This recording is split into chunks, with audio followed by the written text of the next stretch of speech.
Are you thinking about subscribing to ESO Plus or wondering which Crown Store items are worth it?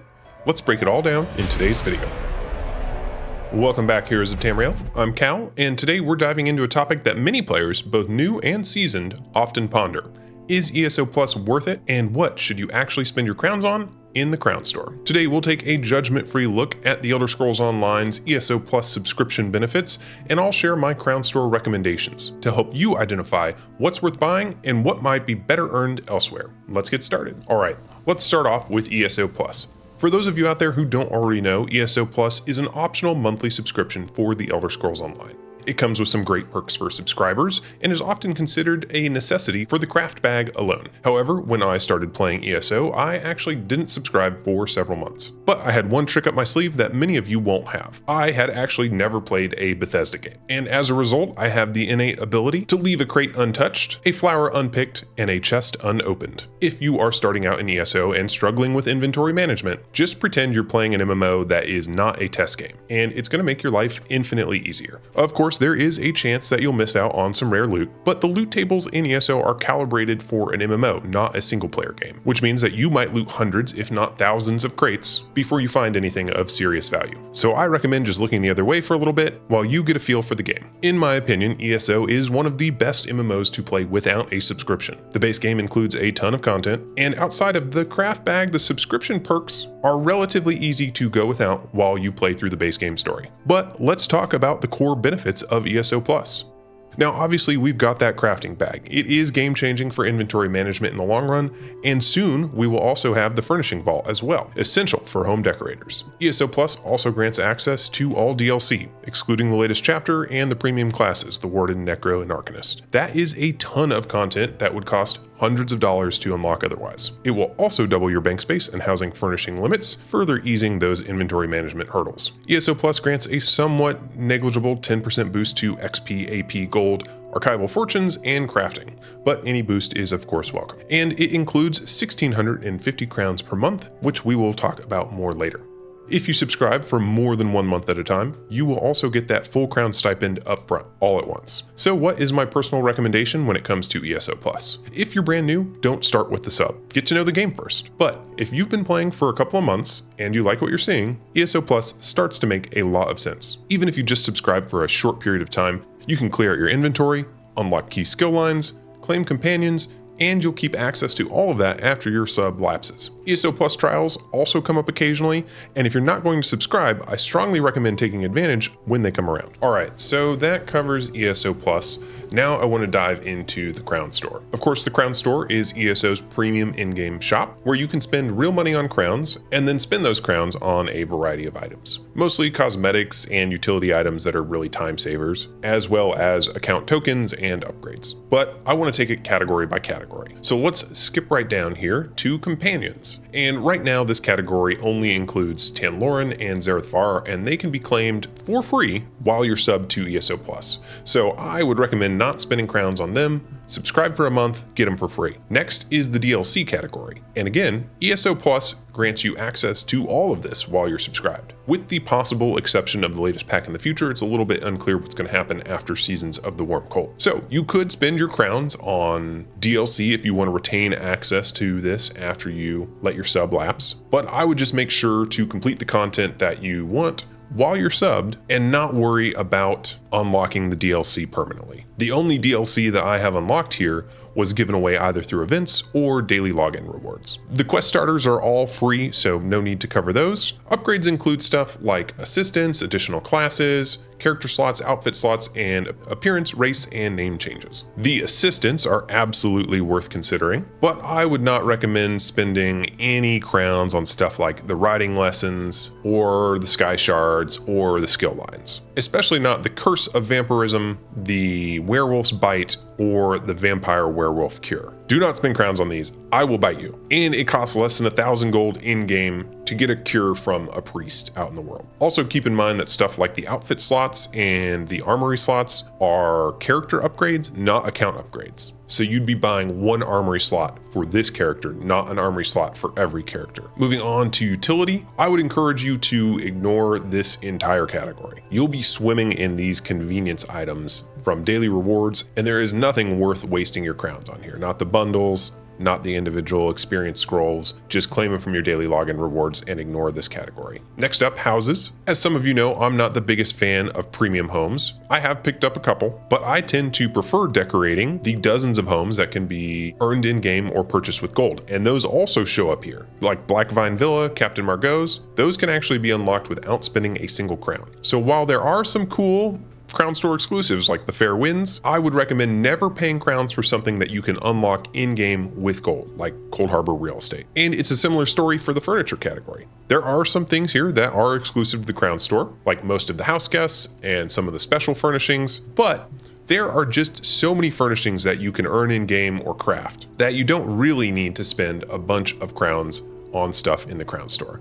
Especially these sets, they usually include 1 or 2 exclusive pieces, but most of this can be acquired in-game. So I would at least caution you to wait until you're hopelessly addicted to ESO housing before spending any real money on decorations for your digital houses. I would also like to take this opportunity to remind everyone here that all of these storage chests can be earned in-game via various methods. You do not have to spend crowns on them. I've actually covered this in great detail in another video, which I will have linked for you guys. All right, next up, several additional categories. Let's talk about the skill styles, the style parlor, customized actions, the wardrobe, mounts, and non-combat pets. So everything in these categories is just cosmetic, with the exception of the inventory pets in non-combat pets. But all of the other items in here are cosmetics that are typically Crown Store exclusive. So if you do want one of these Crown Store exclusive items, you will have to spend some crowns on it, unless of course they sneak into the daily login rewards one day. But keep in mind that there are plenty of different options available that are earnable in-game. These aren't the only mounts or pets or skins that you can get in ESO. Scrolling back up to the crafting section here, this is another category that I would basically recommend avoiding entirely. Pretty much all of the motifs here are earnable in-game, and you will regret spending 5,000 crowns on a motif that you could have eventually collected for a handful of gold. Some of these are more expensive than others on guild traders, but none of them are worth 5,000 crowns, in my opinion. And the other stuff in this category, the Mimic Stones and the Research Scrolls, are more stuff that you can get from daily login rewards. One of my biggest Crown Store regrets was actually purchasing this right here, the Moongrave Fane crafting motif. I bought it when it came out. I believe I spent 5,000 crowns on it, but it is something that can be purchased with basically pocket change nowadays. A couple 100,000 gold would unlock this entire style today. Moving on to the dyes, this is a weird category because these dyes can only be used on costumes and hats, which can also be dyed using ESO's outfit and dye system if you're subscribed to ESO Plus. If you really want to dye a costume, just get ESO Plus or wait for an ESO Plus trial, and then you can get those colors just right. I don't recommend buying these. And finally, we come to the crown crates. These loot boxes rotate quarterly and return every year or two. I don't typically recommend spending crowns on them, especially now that you can purchase everything that's inside of them directly with Seals of Endeavor, which you earn by completing daily tasks in ESO. Regular gameplay. And don't worry if you don't have enough seals today for something that's in the current set of crown crates. The items that you're chasing will probably be back next year, and if you still want it, you'll have plenty of seals next time. All right, so here are my top picks for the Crown Store, but of course, personalize to your taste. So, the banker, merchant, and deconstruction analysts. These guys are pricey, but are unfortunately game-changing for inventory management. I would absolutely recommend spending your first 5,000 crowns on the banker and then the next 5k on either the merchant or the decon assistant. Some players do value the merchant or decon assistant more than the banker, but the banker is number one for me. These guys do go on sale occasionally if you have the patience to wait, and there's no need to buy more than one of each of them. So pick your favorite aesthetic: crows, cats, man, or mer. Inventory pets. Each of the 3 inventory pets adds 5 inventory slots to every character on your account, whether you've got the pet summoned or not. You are effectively paying 1,200 crowns to increase your inventory by 5 slots. And that's it. Beyond those purchases, my only recommendations are cosmetics and account upgrades, which are really up to personal preference. Those account upgrades being things like character slots, appearance changes, name changes, race changes. I do buy a couple of appearance change tokens anytime they're on sale. You never know when you're going to need to adjust some sliders. I've also purchased a couple extra character slots so that I could make more alts. The Any Race, Any Alliance, and the Imperial Edition upgrade are both worth considering.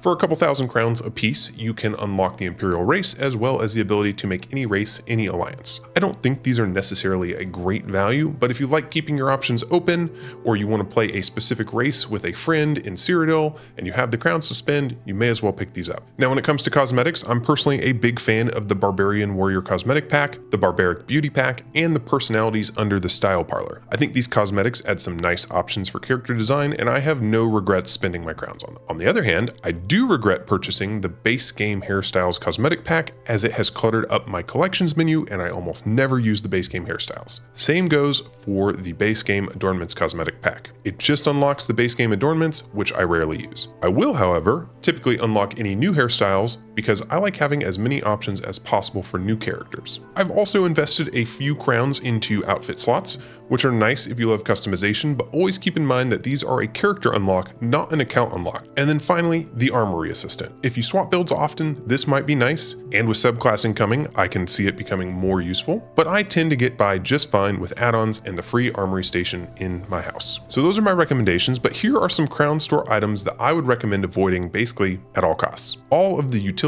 and crafting items. That includes repair kits, potions, soul gems, and motifs. These are all easy to get in-game, sometimes just for logging in. The Vampire and Werewolf Bites and Cures. These are easily accessible in-game for free or very little gold. Just ask a guildie. Crown Crates. These are highly randomized with low odds to pull anything good, and the items can also be directly purchased with Seals of Endeavor. Why would you spend your crowns?